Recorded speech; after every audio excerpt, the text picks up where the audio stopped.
Mis queridos peregrinos, nos vemos otra vez y esta vez muy especial.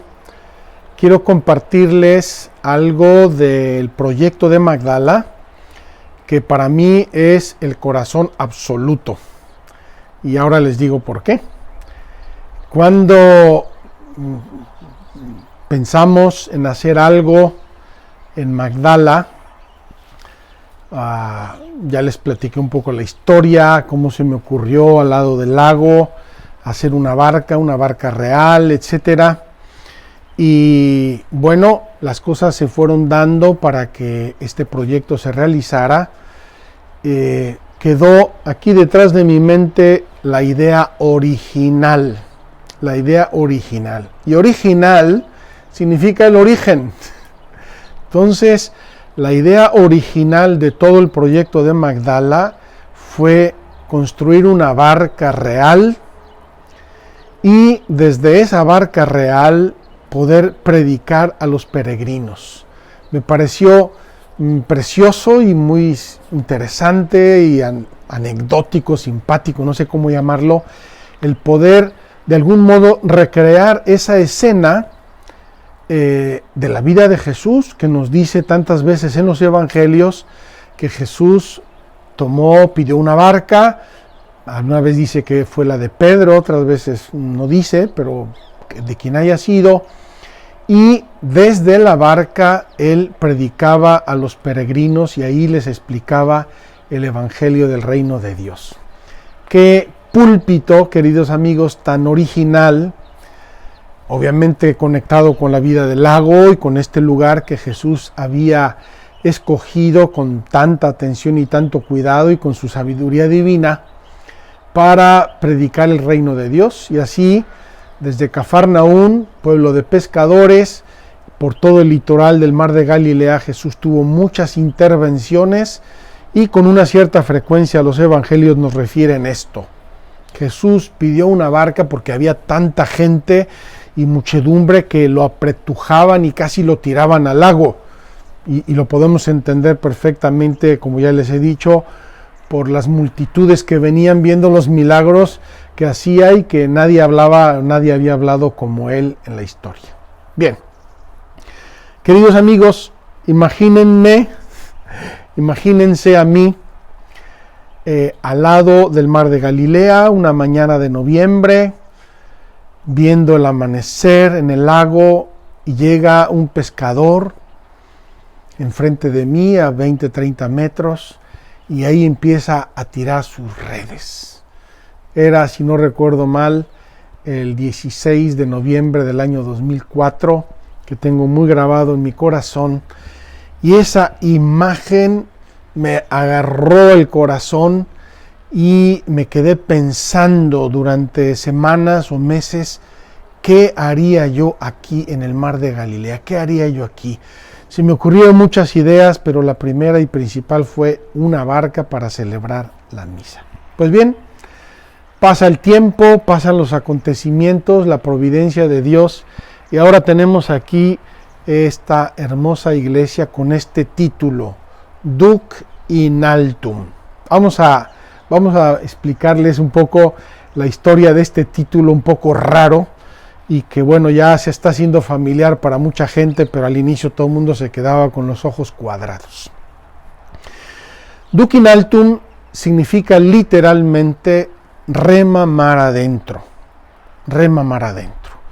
Es una invitación que le hizo Jesucristo a Pedro en una de esas ocasiones en que le pidió subirse a su barca para predicar.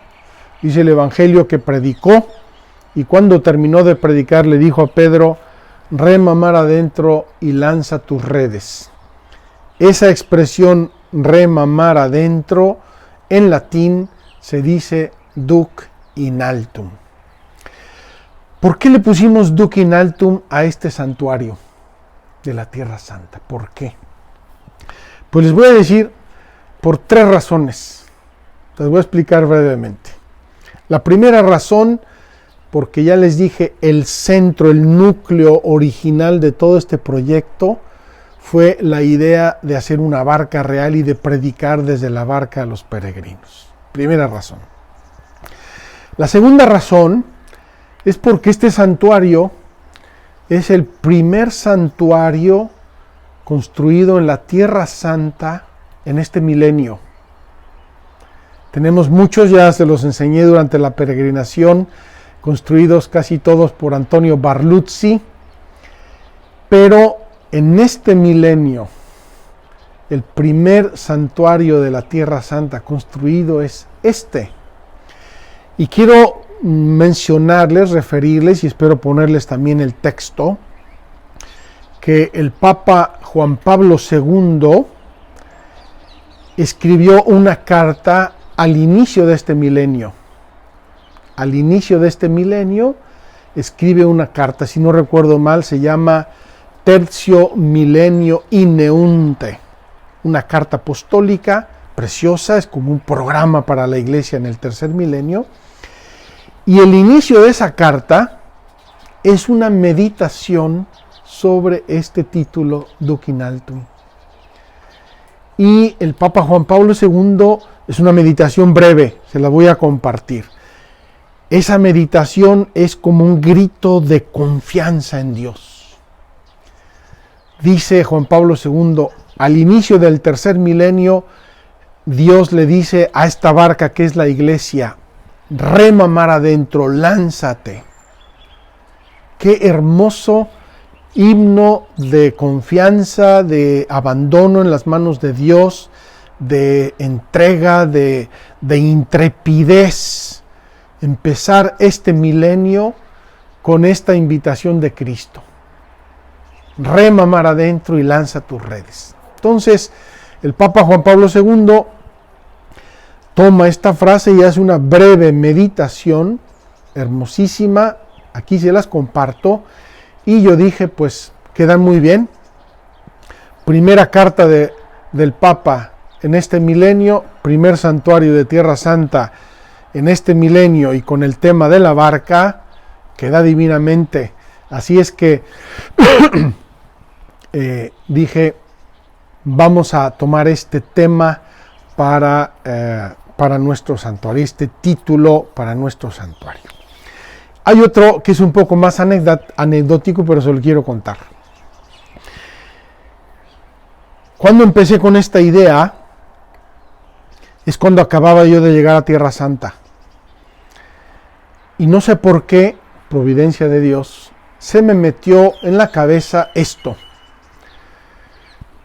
No he encontrado en la Tierra Santa, para entonces ya la conocía yo un poco, llevaba yo aquí 3 o 4 meses, no he encontrado ningún lugar santo que recuerde a Jesucristo como predicador. Está el monte de las bienaventuranzas, que es la predicación, el sermón de la montaña, pero el Cristo predicador. ¿Y por qué me llamó la atención? En primer lugar, porque efectivamente no había ningún lugar así que subrayara ese aspecto de la vida y del misterio de Cristo. En segundo lugar, se me pasó por la cabeza una cosa tan sencilla como esto. Jesucristo dedicó la mayor parte de su vida pública a predicar. Queridos hermanos, si tuviéramos que ponerle a Jesucristo un título por su vida pública, diríamos predicador, o diríamos maestro, rabí, raboní, como le dijo María Magdalena. Entonces Jesús dedica la mayor parte de su tiempo a predicar el reino de Dios, a hablar a las multitudes, a darles parábolas, a explicarles, a consolarlos, a acercarse, unas veces en una familia, otras veces en un pequeño grupo, frecuentemente a sus discípulos más cercanos y a sus apóstoles, muchísimas veces a las multitudes. Jesucristo predicador. Entonces, queridos hermanos, la idea de hacer esa barca para recordar al Cristo predicador fue tomando fuerza en mi corazón y en mi mente. Y cuando me di cuenta de que no se podía hacer esa barca por complicaciones que hay en el lago, legales, etcétera, y por el nivel del lago que varía mucho y muchas cosas prácticas, dije, pues voy a hacer una iglesia y en esa iglesia vamos a hacer un altar en forma de barca y ahí va a estar el Cristo predicando desde esa barca. Y queridos hermanos, gracias a Dios lo pudimos hacer.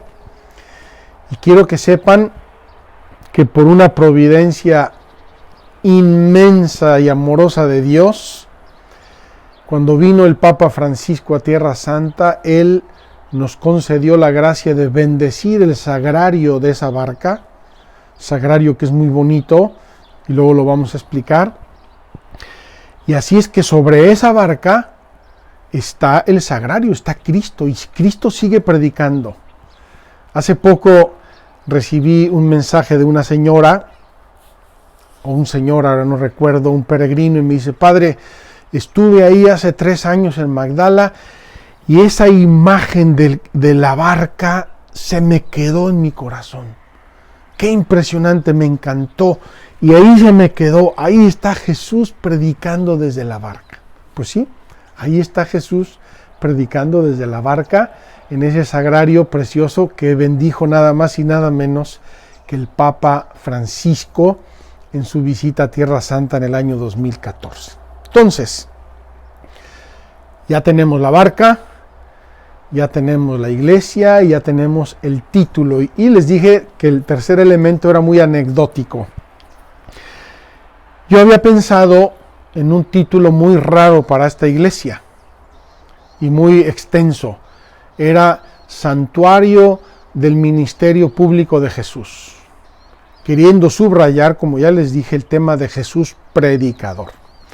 E hice un libro gigante, con los diseños. Todavía no existía esto, eran diseños, la idea, el concepto, y lo hice para presentárselo a 2 o 3 personas, posibles bienhechores, para que me ayudaran. Y se lo di a un amigo mío, oye, ayúdame a revisar este libro, ¿qué te parece? Entonces tomó el libro en las manos y ahí decía un poco los dibujos de esto y decía Santuario del Ministerio Público de Jesús. Y me dijo, padre, es horrible este nombre, es impensable, olvídese, no, por ningún motivo. Yo le expliqué toda la historia, la barca, el amanecer, y me dijo, padre, ni hablar. Entonces empezó él a revisar ese libro y se encontró en diversos lugares la expresión Duc in altum. Y cuando terminó de revisar el libro, me dijo, padre, ya tengo el título para esa iglesia. Yo le dije, ¿cuál es? Y me dijo, Duc in altum. Y yo reaccioné inmediatamente y dije, no hombre, no, estás loco, ¿cómo se te ocurre? Y se me viene inmediatamente otros títulos de iglesias de la Tierra Santa en latín. Por ejemplo, Dominus Flevit, Ecce Homo, Pater Noster. Y cuando pienso esto digo, pues ¿por qué no? Duc in altum.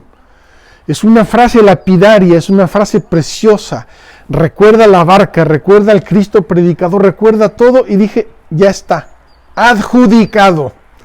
Duc in altum va a ser el título de esta iglesia. Luego obviamente lo sometí a aprobación de mis superiores, lo sometí a aprobación del patriarca de Jerusalén y le pusimos Duc in altum, rema mar adentro. Queridos amigos, todo un programa evangélico. Remar mar adentro, remar porque lo manda Jesús, remar con Jesús en nuestra barca e ir en esa barca que es la barca de la iglesia y que es la barca de la historia y que es el mar de la eternidad, y ahí va la barca de Cristo, la barca de Dios, y va caminando hacia donde Dios quiera.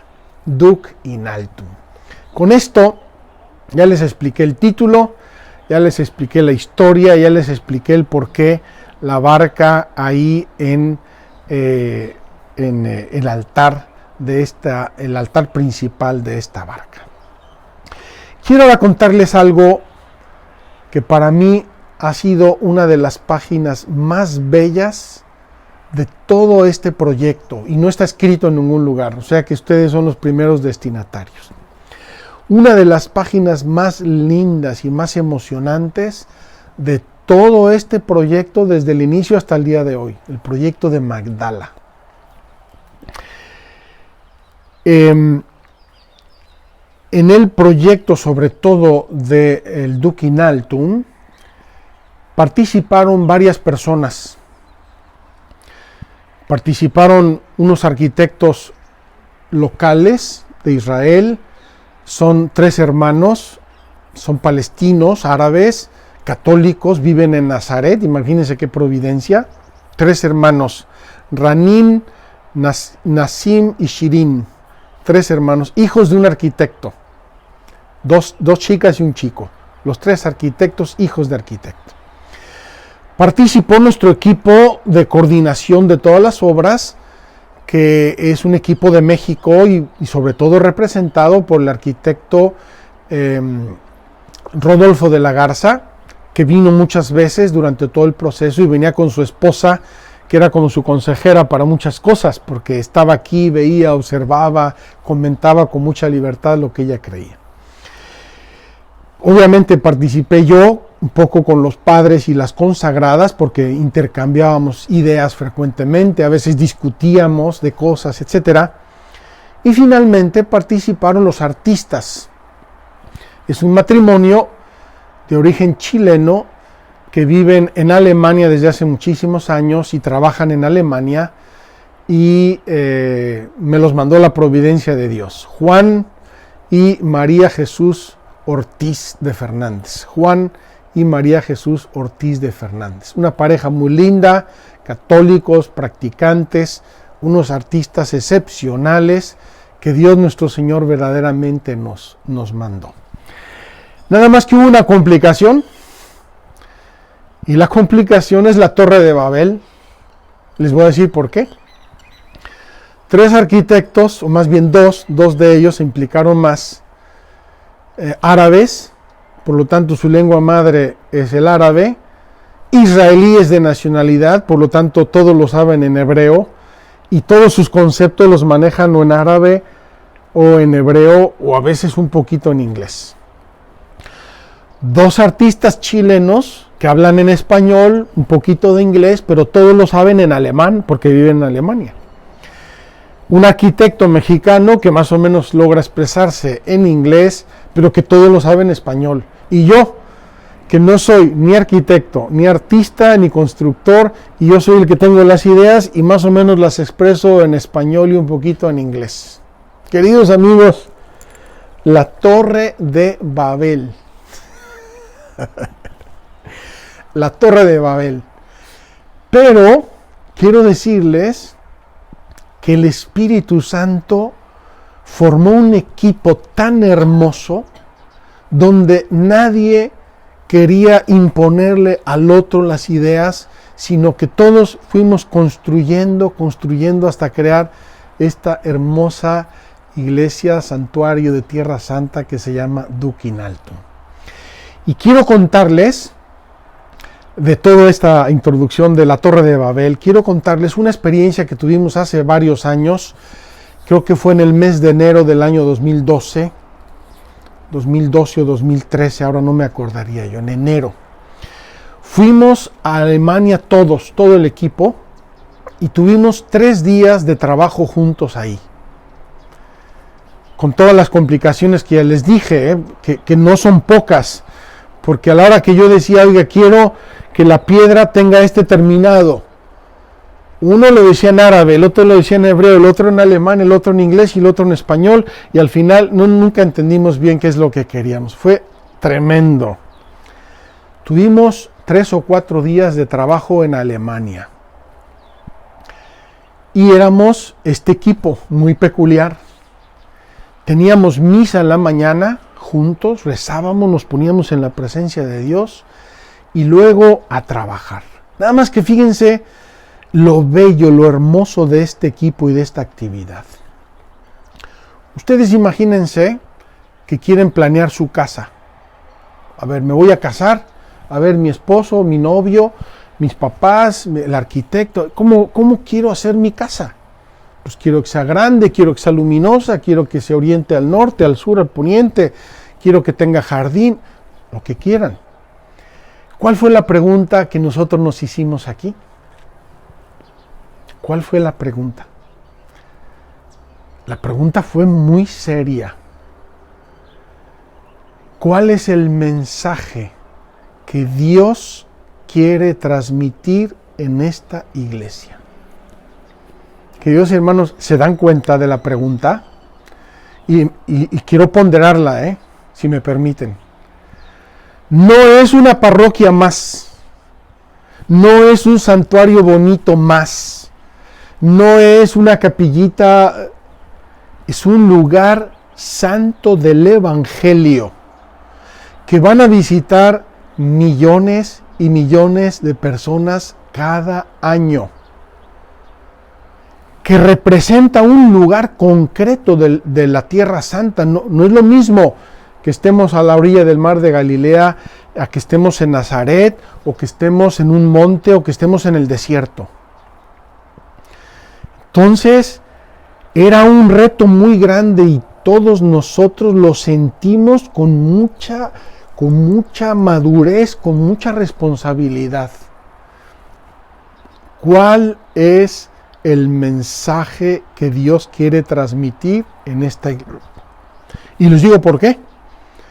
Porque eso va a condicionar los materiales, va a condicionar la altura, va a condicionar los colores, va a condicionar los acabados, va a condicionar la luz natural, va a condicionar la luz artificial, va a condicionar los temas. No es lo mismo que yo ponga un cuadro muy bonito de Jesús predicando a que ponga un cuadro muy bonito de Jesús resucitando a un muerto. No es lo mismo que yo ponga hombres o mujeres en las escenas. No es lo mismo, nada es lo mismo. Hay que pensar desde la piedrita más pequeña hasta el edificio en todo su conjunto, porque todo en conjunto expresa un mensaje de Dios. Y aquí tengo que agradecerle mucho a todo el equipo, pero especialmente a María Jesús, porque ella nos estuvo repitiendo constantemente la siguiente expresión: Padre, es un lugar sagrado. Padre, es un lugar sagrado. Padre, es un lugar sagrado. Con eso en la mente fuimos diseñando, fuimos planeando cuidadosamente todos los aspectos. Quiero decirles ahora 2 criterios que nos pusimos al inicio, muy importantes y muy útiles, muy prácticos. El primer criterio es el siguiente: estamos en la vida pública de Jesús en Galilea. Por lo tanto, no queremos y no podemos poner cosas que no tengan que ver con la vida pública de Jesús en Galilea. Se preguntarán, ¿y eso qué implicaciones prácticas puede tener? Tiene muchas. Primera, no hay Vía Crucis en esta iglesia. No hay Vía Crucis, y mucha gente me ha preguntado por qué no hay Vía Crucis si todas las iglesias del mundo tienen Vía Crucis. Yo les digo, no hay Vía Crucis porque mañana o pasado mañana vas a ir a Jerusalén y ahí está el Vía Crucis verdadero. Aquí estamos en la vida pública de Jesús. Segunda aplicación práctica. A la hora de encargarle al artista, al iconógrafo, maravilloso iconógrafo que también Dios me puso en el camino, a la hora de encargarle los iconos para poner en la iglesia, llegamos a la Virgen María. Y la Virgen María en la iconografía ortodoxa siempre tiene el niño Jesús. Y yo le dije, no quiero al niño Jesús en la Virgen María. ¿Por qué? Porque aquí Jesús era un hombre de 30 años y estaba predicando. Me encanta la Virgen María con el niño Jesús, pero es un anacronismo. Queremos ser coherentes con ese criterio. Aquí estamos en la vida pública de Jesús en Galilea. Siguiente aplicación práctica. Vamos a poner a los 12 apóstoles. ¿Ponemos a Judas o no ponemos a Judas? ¿O ponemos a Matías? ¿Matías o Judas? ¿Qué criterio hemos adoptado? Hemos adoptado el criterio de que estamos en la vida pública de Jesús. Tenemos que poner a Judas, nos guste o no. Lo eligió Cristo y aquí en Galilea Judas estaba con Jesús. Luego les voy a platicar cómo lo pusimos para que no se escandalicen. Pero aquí estaba y lo pusimos. Y les voy a contar una anécdota simpática. Cuando hicimos la inauguración del Duc in Altum y la dedicación de la iglesia, vinieron muchísimas personas de varias partes del mundo. Y unos días después, una persona, por lo visto un sacerdote, no estoy seguro, de Jerusalén, me mandó este recado. Me dijo, Padre Juan, me encantó la dedicación de la iglesia Duc in Altum, fue preciosa, la iglesia es preciosa, todo lo que quiera, pero nunca más voy a volver ahí hasta que no quiten a Judas de ahí. Y yo le contesté, o le mandé a decir, yo quito a Judas de aquí el día que tú lo quites de la última cena, o el día que tú lo quites del evangelio. Pero los evangelistas dejaron el nombre de Judas por algo, y Judas se queda ahí, que para nosotros es una advertencia muy grande, y por eso lo puse. Todos y cada uno de nosotros puede ser Judas en cualquier momento de su vida. Ahí se queda el Judas, nos guste o no nos guste. Entonces, primer criterio, vida pública de Jesús. Segundo criterio, no se trata de hacer una iglesia hermosísima que anule el lugar. Se trata de hacer una iglesia hermosísima que valore el lugar, que haga resaltar el lugar donde estamos. Porque si yo me encierro en una iglesia muy bonita y la decoro preciosísima, pero anulo el lugar, ¿para qué estamos aquí? ¿Para qué estamos en Galilea? ¿Y para qué estamos al lado del mar de Galilea? Entonces pensamos que cualquier cosa que diseñáramos tenía que favorecer la vivencia del lugar. Y les voy a decir dos o tres concreciones de eso. La primera y más importante, el fondo de la iglesia es un ventanal gigante donde se ve el mar de Galilea. Queridos hermanos, lo maravilloso de este lugar es el mar de Galilea, no el edificio que vamos a construir. Entonces, construimos el edificio de modo que se valorizara el mar de Galilea. Primera concreción de este criterio. Segunda concreción de este criterio, y lo vamos a ver. Hicimos 4 capillas al lado del atrio de las mujeres. Y esas capillas tienen unos mosaicos. Y el mosaico de cada capilla tiene el panorama verdadero, real que se ve en esa dirección. Entonces, cuando una persona entra en una de esas capillas y ve la escena evangélica, en realidad está viendo la escena evangélica, pero por así decirlo, pintada en el horizonte verdadero que tiene en esa dirección. De modo que quien entra a una de las capillas no se sale de Magdala, sino que entra en la capilla y se queda en Magdala y disfruta y goza el panorama verdadero que hay detrás de esa capilla. Y termino porque ya me están haciendo aquí muchas señas. El centro de el Dukinaltum, queridos amigos, no podía ser otro que las mujeres del Evangelio. Y les digo por qué. Estamos en Magdala. María Magdalena es la mujer más mencionada en los Evangelios. No digo la más importante. La Virgen María es infinitamente más importante que María Magdalena.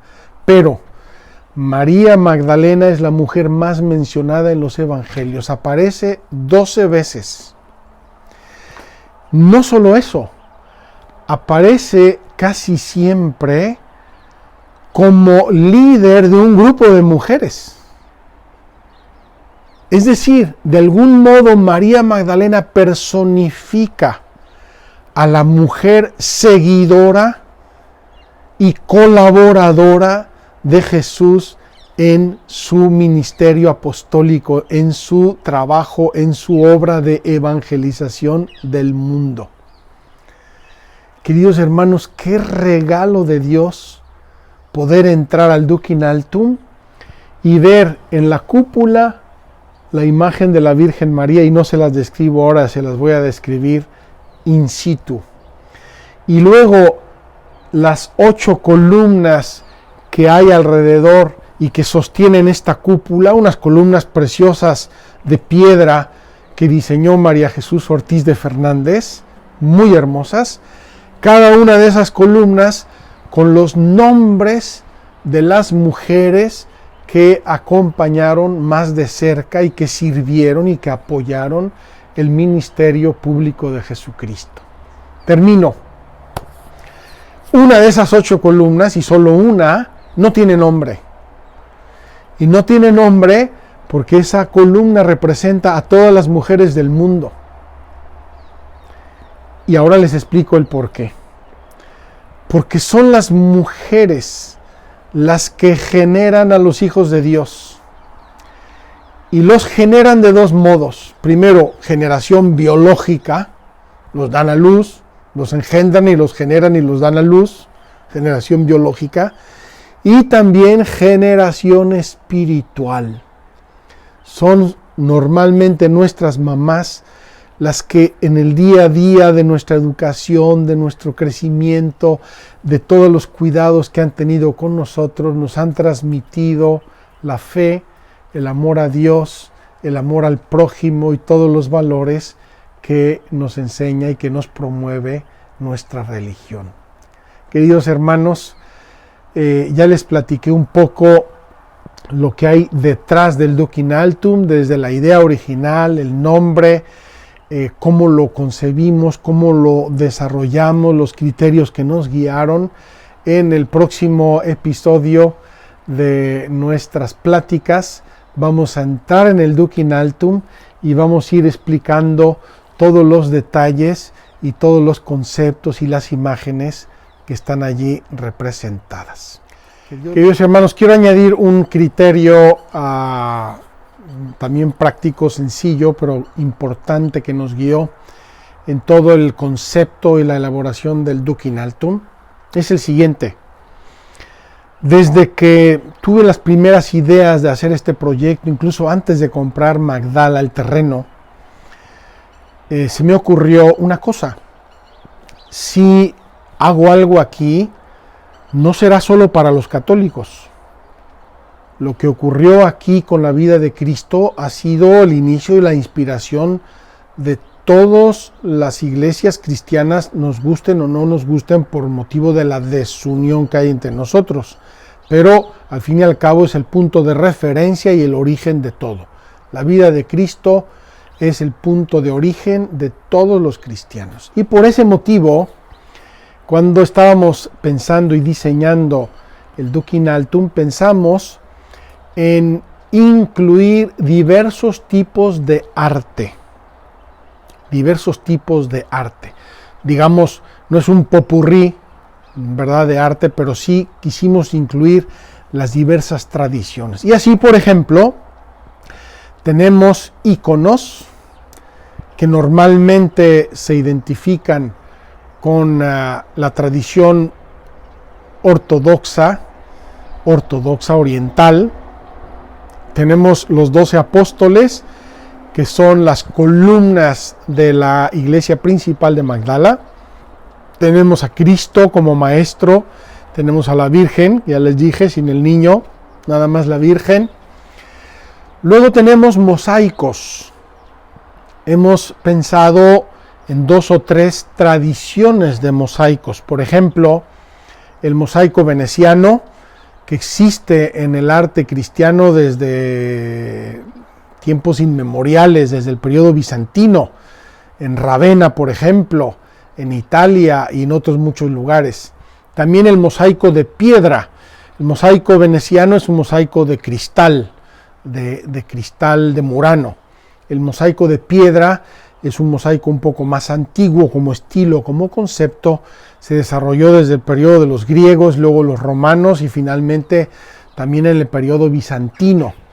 También tenemos pintura, que es un poco más universal, sobre todo de las iglesias del occidente. Tenemos la pintura, una pintura preciosa de la hemorroísa.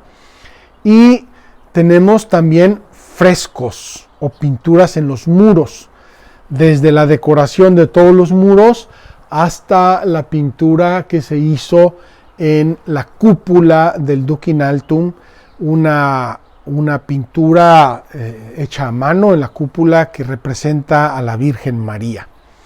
Luego, también tomado del periodo bizantino, está la fuente bautismal.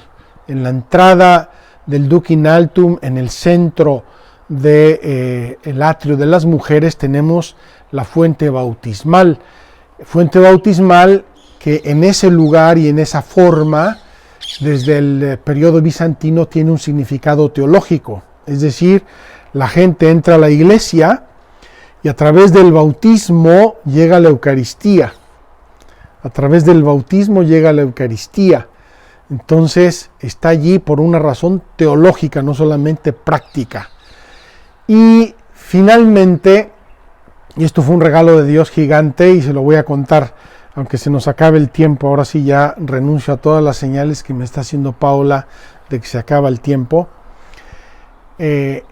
Debajo de la iglesia, mientras estábamos haciendo la construcción, encontramos nada más y nada menos que el piso de piedra de una zona que parece ser era el mercado conectado con el puerto, el mercado y el puerto de Magdala. Queridos amigos, al hacer realizar, ejecutar el edificio, nos encontramos este piso precioso, emocionantísimo, porque yo creo que con mucha probabilidad Jesús mismo caminó por ahí y allí lo dejamos. Entonces imagínense, el piso original del tiempo de Jesucristo, siglo I, del puerto de Magdala, donde llegaban las barcas y probablemente llegó Jesús más de alguna vez, o los apóstoles, algunos de sus seguidores, de sus discípulos. Tenemos íconos, tenemos pinturas, tenemos frescos y tenemos mosaicos. Quisimos de algún modo envolver, abrazar diversas tradiciones del arte cristiano. Ahora no quiero entrar a Duc in Altum porque nos quedan breves minutos, pero les vamos a explicar por afuera 2 o 3 breves cosas antes de terminar esta introducción al Duc in Altum. Vamos a ver por fuera el Duc in Altum. Queridos amigos, estamos viendo ahora el Duc in Altum aquí a nuestras espaldas por la parte sur. Antes lo veíamos por la parte oeste, ahora por la parte sur. Y quiero que noten la maravilla que encontramos aquí.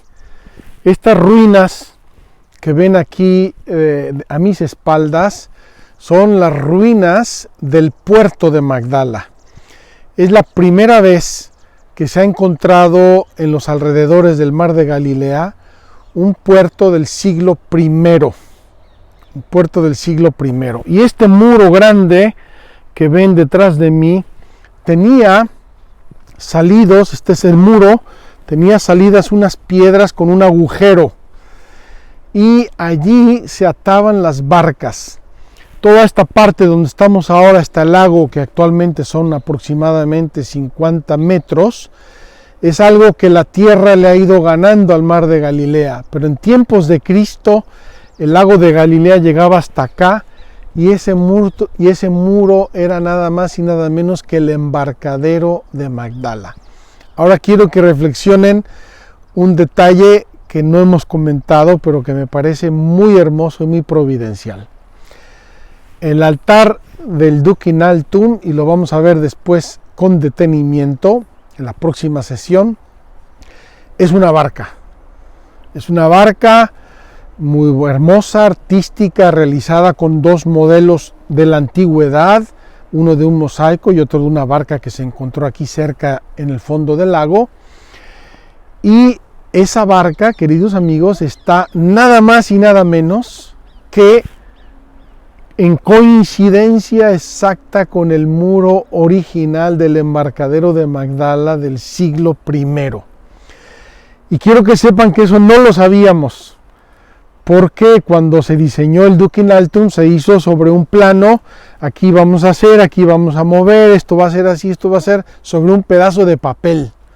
Pero Dios nuestro Señor, en esa providencia que nos ha acompañado siempre en este proyecto de Magdala, quiso que esa barca estuviera precisamente sobre el embarcadero original de Magdala del siglo I. Estas ruinas que ven aquí detrás de mí parece ser que eran el puerto, el embarcadero de Magdala del siglo I, seguramente parte de un mercado, porque la vida del lago tenía sus intercambios comerciales entre los diversos pueblos y por lo tanto un lugar de tráfico de personas y de tráfico de mercancías y de tráfico de movimiento en torno al lago de Galilea.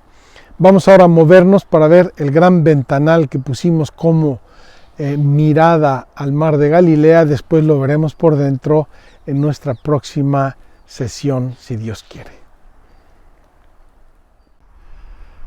Mis queridos amigos, estamos terminando nuestra gran introducción al Duc in Altum y quiero que vean esta toma porque aquí se hacen una idea de dos cosas. La primera es que por una gran providencia de Dios, porque esto también fue providencia, pueden ver que la forma de Duc in Altum refleja la forma del monte Arbel que tenemos detrás.